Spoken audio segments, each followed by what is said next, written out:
नर्मदे हर, नर्मदे हर, नर्मदे हर। मित्रांनो, हे आहे नर्मदा तीराच्या अगदी नर्मदा नदीच्या काठावर असलेलं हे रामेश्वर मंदिर आहे।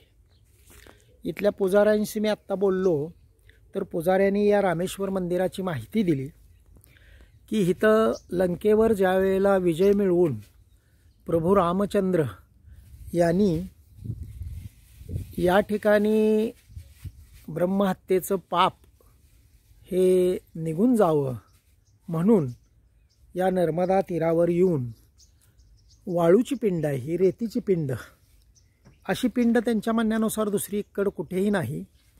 आणि या ठिकाणी ही पिंड, मी तुम्हाला पिंडीचा पण शूटिंग दाखवणार आहे। ही पिंड बनवली आणि प्रभू रामचंद्रांनी इथं महादेवाची पिंड बनवून भगवान शिवशंकराची प्रार्थना केली आणि ब्रह्महत्येच्या पापातून मुक्त होण्यासाठी त्यांनी या ठिकाणी तपश्चर्या केली।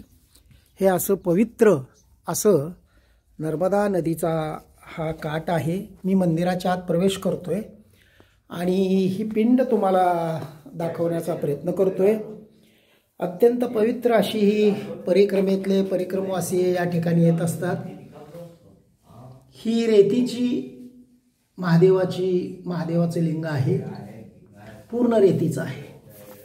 आणि पुजाऱ्याच्या म्हणण्यानुसार असे महादेवाचे रेतीचं शिवलिंग दुसरीकडे कुठेही नाही। प्रभू रामचंद्रांनी हे ब्रह्महत्येचं पातक हे निघून जावं म्हणून या ठिकाणी प्रार्थना केली। असं हे सुंदर नर्मदा तीरावर असे अनेक अगदी पाहण्यासारखी मंदिरं आहेत। मी थोड्याच वेळात कुंभेश्वरला जातोय, तिथे शनी महाराजांचं अत्यंत जागृत असं पवित्र स्थान आहे। त्या ठिकाणी छोटी पनोती मोठी पनोतीचं मंदिर आहे। मी तिथलंही शूटिंग आता थोड्या वेळात काढणार आहे।